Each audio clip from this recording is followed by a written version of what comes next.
Hi, this is Paul Hoyt. Welcome to our program today on the 5 choices of winning CEOs. I got to tell you that I am excited.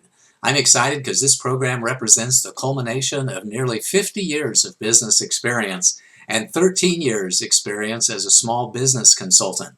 And I am passionate about doing everything I can to improve the survival rate and increase the growth rate of small businesses in America. And I am confident that the material in this program is going to do just that. But before we jump in, I just want you to know that I know that you are smart and hardworking. I know that you just want to sell great products and services at a fair price and have great relationships with all of your customers and employers and suppliers and everybody that you work with. And I know there's a lot of people out there who are going to cheer you on. But I'm not like a lot of those business consultants out there. First of all, I don't want a lot of your money. I want you to spend an appropriate amount of money on education, consulting, coaching, and training services, but I really think it's important for you to get the support that you really need, the support that you can use, and the support that you can afford right now in your business. I also don't believe that belief and persistence alone will guarantee your success. I think that they're important for you to have confidence and belief in yourself. I think it's important for you to be hardworking and have a lot of persistence in your business. But I've seen way too many people out there who believed in themselves and who worked their fannies off and just never achieved the type of success that they wanted to achieve. And I also don't want you to jump into the deep end of the swimming pool before you learn how to swim. I'm not one of those guys who will say just go for it regardless of the risk or regardless of the experience that you bring to the business opportunity. Because there's a lot of challenges in small businesses today. I see that building a business is one of the toughest jobs in the world. You know, only 50 to 90% of the people, or 50 to 90% of the people who start a business don't make it past 3 to 5 years. And I think you should be asking yourself what choices that you can make right now to improve your chance of success, accelerate your growth, and to struggle a tremendous amount less. So with that brief introduction, let's jump right in to the program on the 5 choices of winning CEOs, and choice number 1, which is to know the business. Many people choose to jump into business today without knowing a lot about the business that they have chosen. They choose the business and a lot of aspects of that business without fairly considering their options. And I think considering your options is really important because businesses vary a lot in their probability of success and in their complexity. Let me show you what I mean.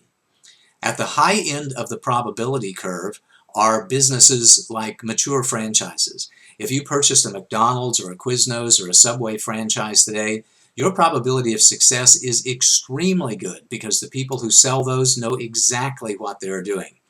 If you purchase an existing business, I think your probability of success is greater than 90%. If you pay attention and buy a business that's strong and you make sure that the relationships and all of the information about that business are transferred properly from the previous owner to you, you can have a very high probability of success. Likewise, doctors' offices, dentist offices, and other professional corporations enjoy a very high probability of success, as well as companies who are started in developing countries and who are funded by micro-business development loans. Because of the support that they get, because of the importance of their success and the mentorship that they get, they also have an extremely high probability of success. On the other end of the spectrum, we see network marketing organizations, also called direct marketing or multi-level marketing. Generally speaking, has about a 2% probability of success as defined by people who jump into the venture having their expectations met. Agents like real estate agents and insurance agents, as long as they're not selling property and casualty insurance, insurance agents have about a 10% probability of success. I've had some friends who are consultants in the insurance agent industry, and they say no matter what they do, no matter how hard they qualify people and train people, about 90% of the people don't make it past about 6 months. Also, inventors, authors, and musicians have a low probability of success because the marketplace is so extremely crowded. And those who invest in business opportunities as opposed to franchises have about a 20% probability of success, as do high-tech startups and service businesses in general. Right in the middle, we see restaurants and retail stores. It seems that no matter how much that you invest, even millions of dollars, in a new restaurant concept or a new retail store concept, that your probability of success is about 50%. And the same goes for new franchises. So if you have a business that's working well and you decide to franchise that business, as those first 2 or 3 or 5 locations that you add to your existing enterprise have a fairly low probability of success at about 50%. When we study the businesses that have a very high probability of success, what we discover is high probability factors.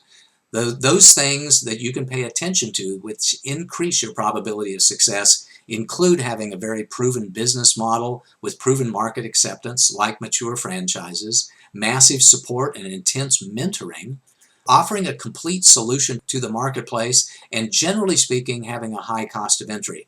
The exception being restaurants and retail and high tech. Generally speaking, the more that you invest in a business, the more skin that you have in the game, the more people that you have investing in the business, it increases your probability of success because you get additional mentoring and because you've funded a lot of the requirements of the startup. But that's not all the time, because restaurants and retail and high-tech businesses can have a low probability of success even with a massive amount of funding.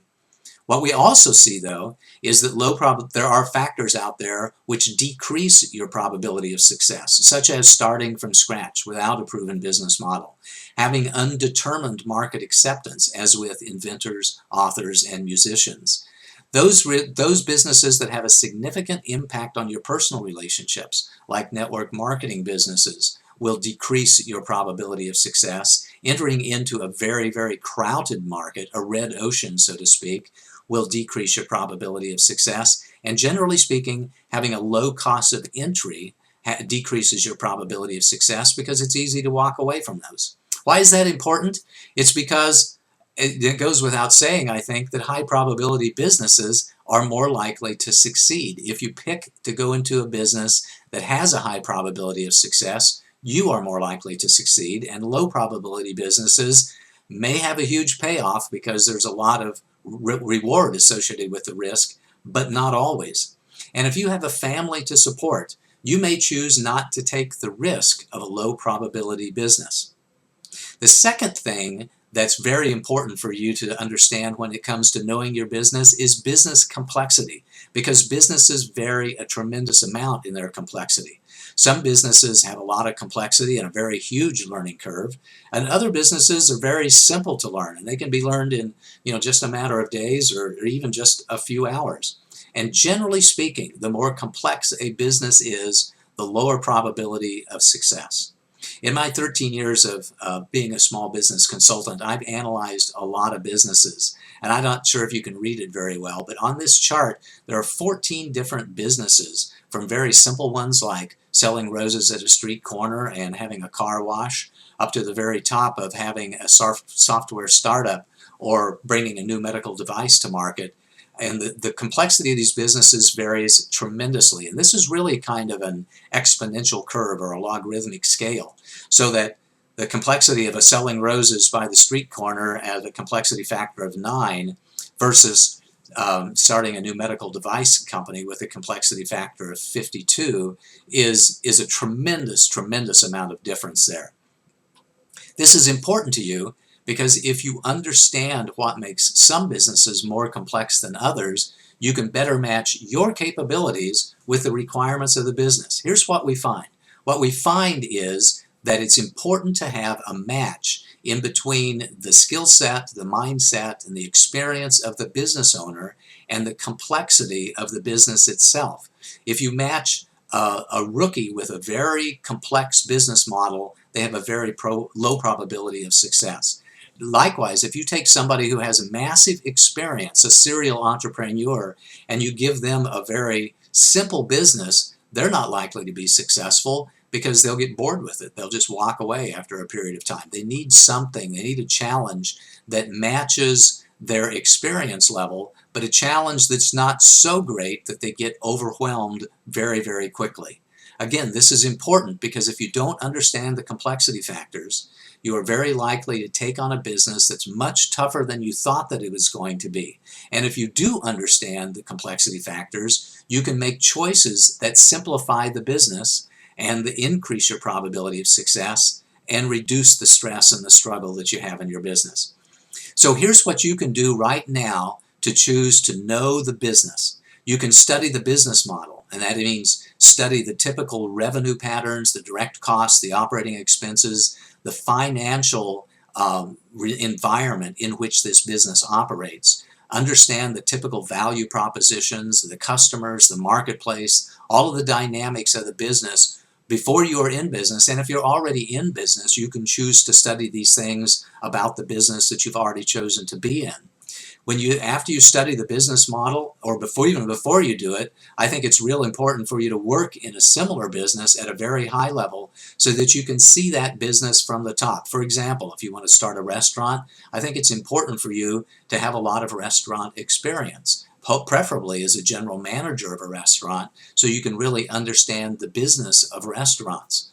I think it's important for you to talk to at least 3 people who have successfully started and run a business like the one that you are choosing to do or proposing to do, or the one that you're already in, and join industry organizations and network with other professionals. What I find is that people are more than happy to give you advice as long as they don't see you to be a direct competitor. So if you can join a nationwide trade association, you can find somebody across the country or across the state who's in a business similar to yours, who is very open to collaboration and sharing the advice and experience that they have. So those are the first of the 5 choices of the winning CEOs: to know the business. Come back for part number 2, and we'll talk about choice number 2, which is to know the job of the business itself.